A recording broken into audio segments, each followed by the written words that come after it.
thrive in the business jungle.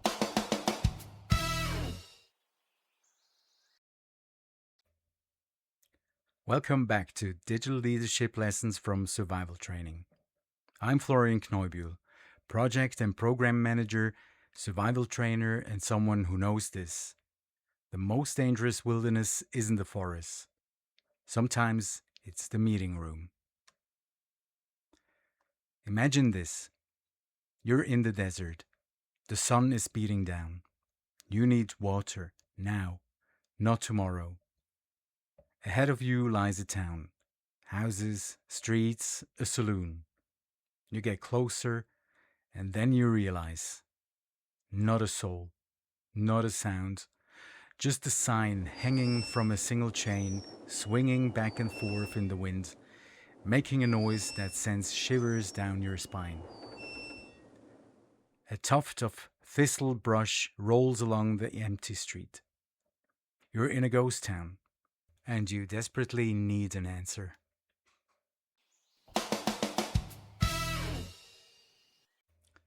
Survival story.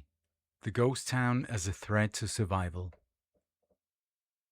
In the wilderness, an abandoned settlement is no romantic notion. It is a trap, or at least it can become one. You see structures, walls, roofs, doors.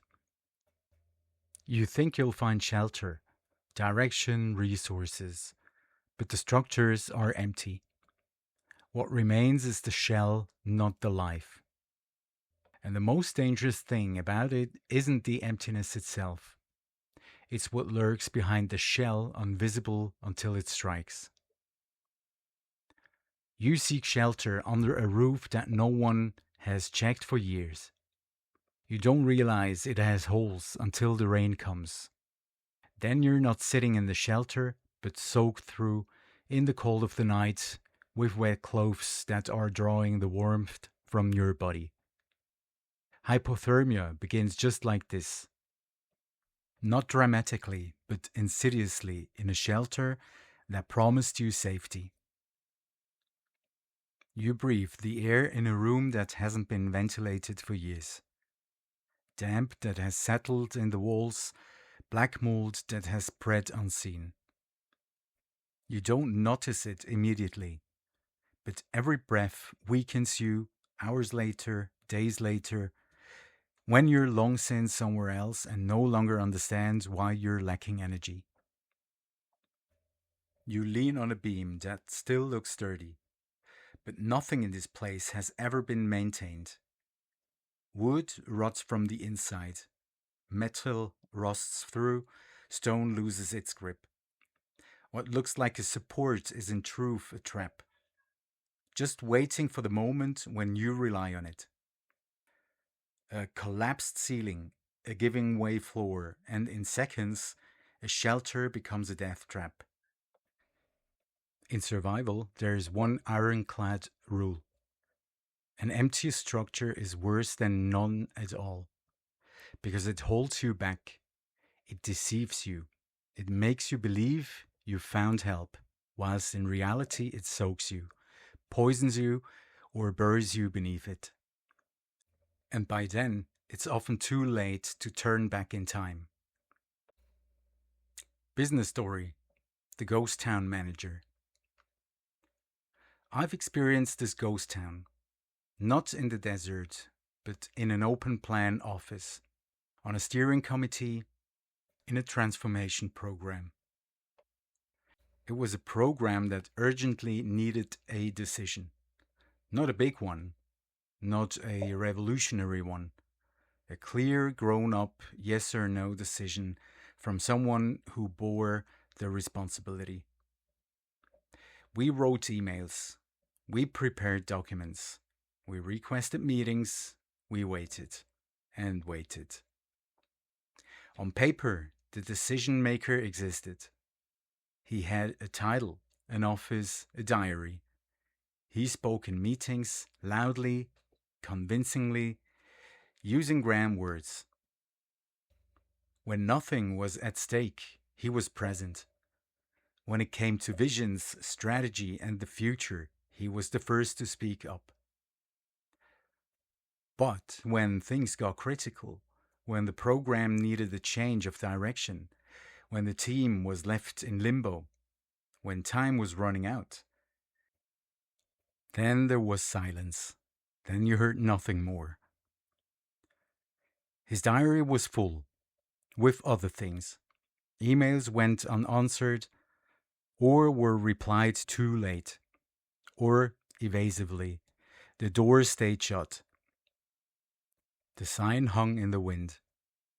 And the program waited and waited, and in the process lost something you can't get back.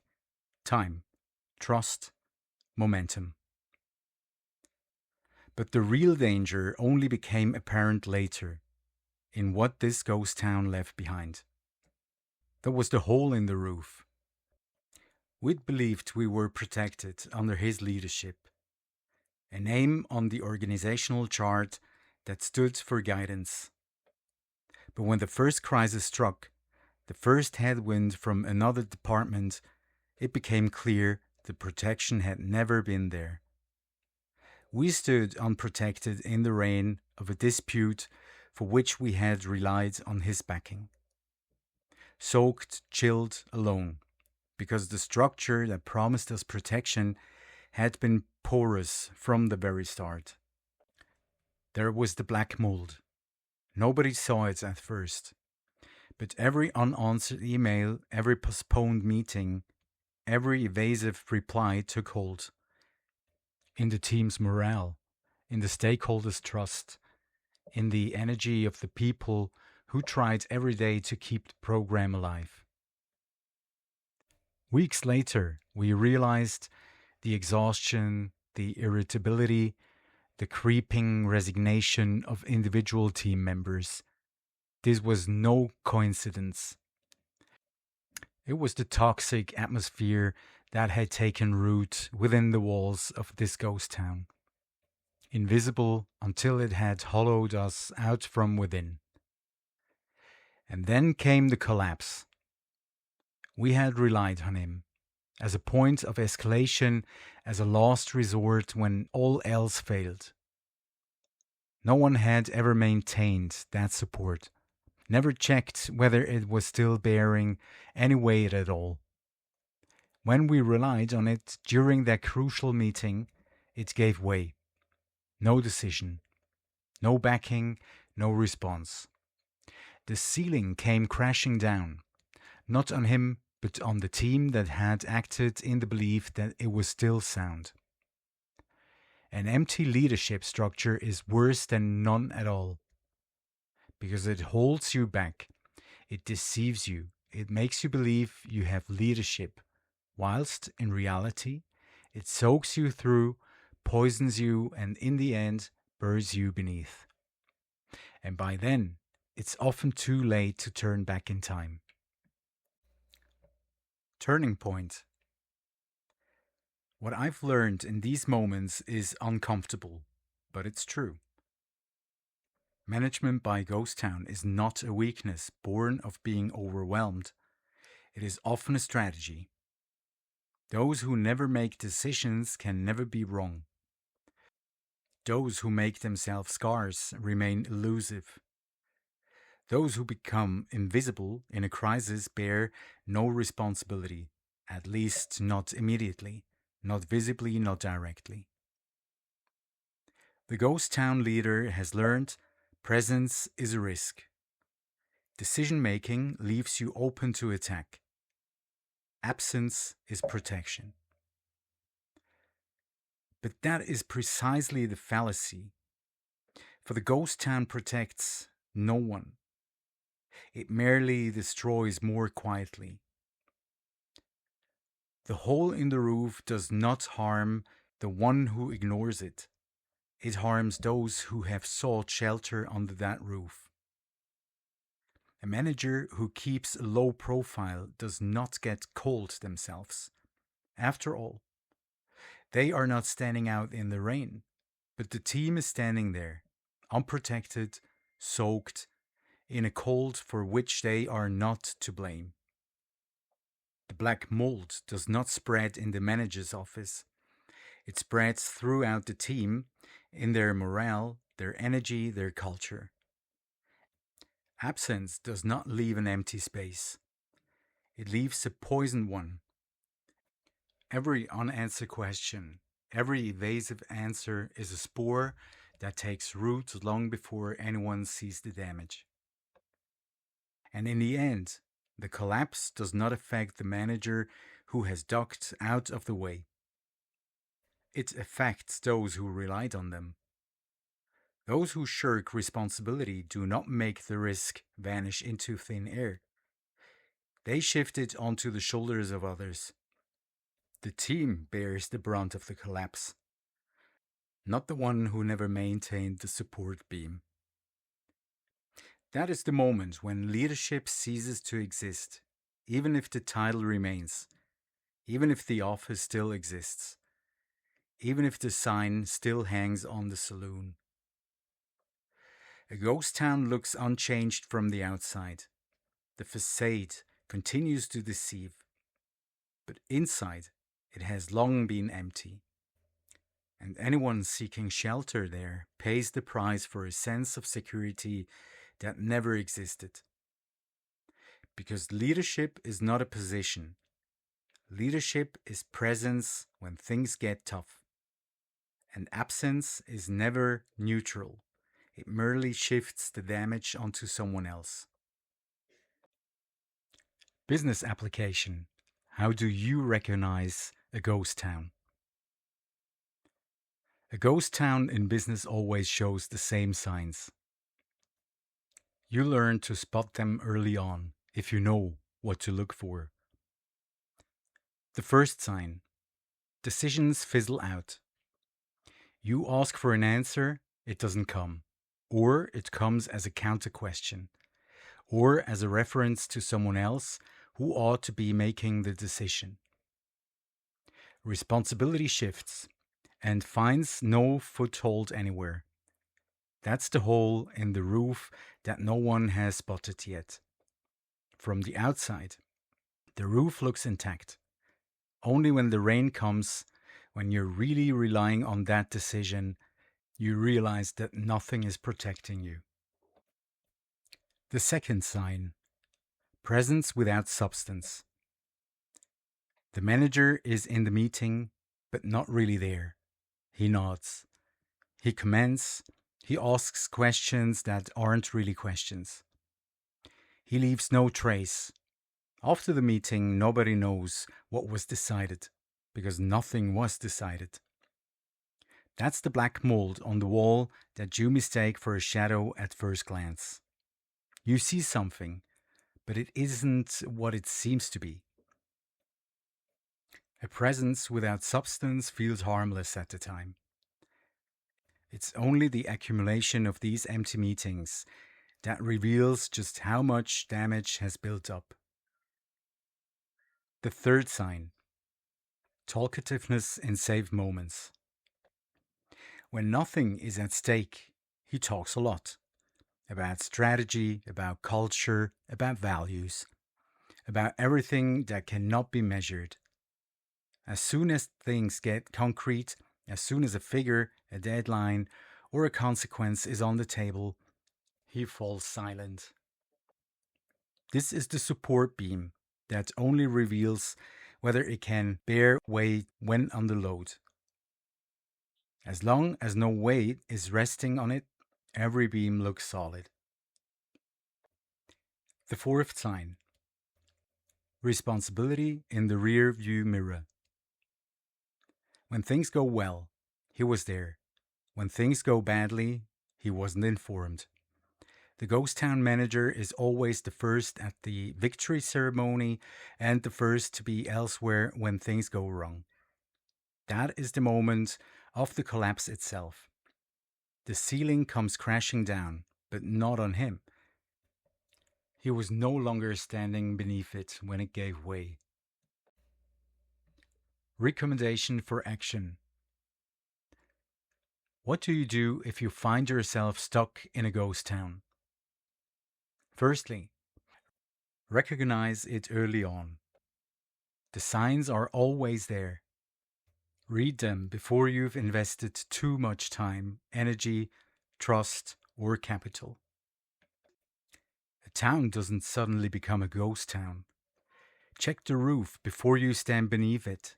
Has this person actually made decisions in the past when it mattered, or only when it was convenient? Secondly, make the void visible, not as an attack, as a fact. We've been waiting 3 weeks for a decision. This has the following consequences. Objectively, in writing, documented. Light is the only remedy against ghost towns and against black mold. Both need darkness to spread. Whoever voices the problem opens the window and lets in the light and fresh air. Thirdly, create alternatives to the decision.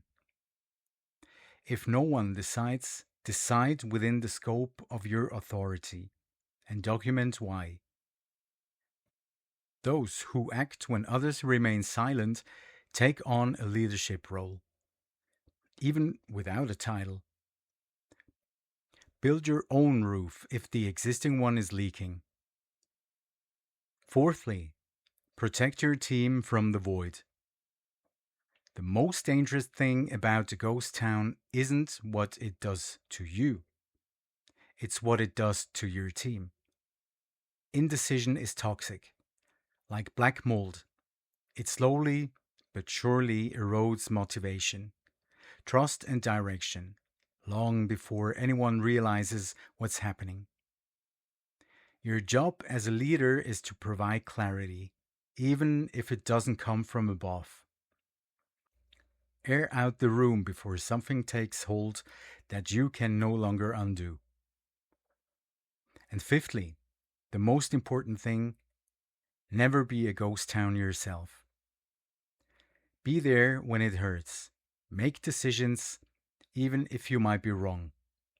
Stand by them, even when it gets uncomfortable. And above all, maintain your own pillars of support. Check regularly whether what your team relies on, your commitments, your availability, your backing, is still holding firm. A pillar that is never maintained always breaks at the wrong moment. Because the sign outside your saloon, everyone sees it. The only question is whether it's still hanging there, or whether it's long since fallen into the sand. Reflection. Ask yourself today, where in your life are you currently stuck in a ghost town? Whose decision is missing? And what is that really costing you? Are you currently shivering under a roof you thought was safe? Have you been breathing air for weeks that is slowly hollowing you out without knowing where it's coming from? And an even tougher question, are there moments when you yourself become a ghost town? Moments when you'd rather keep a low profile than face up to a decision, and in doing so, forget that someone else is standing under the roof you've stopped maintaining? The most honest leadership question is not, how do I lead others? But, am I prepared to be led myself by the truth? That was the episode on Management by Ghost Town and why avoiding decisions is not a strategy but the end of leadership. A ghost town pretends to offer protection where there is none. It lets the rain in where there should be a roof. It quietly poisons where there should be clarity. And it collapses just when you rely on it the most. The next episode will be about something that's close to my heart, resilience, and what a mountain called Poncione Rosso taught me about where the comfort zone ends and what comes next. Until then, stay present, stay decisive, and don't forget, survive the wilderness, thrive in the business jungle.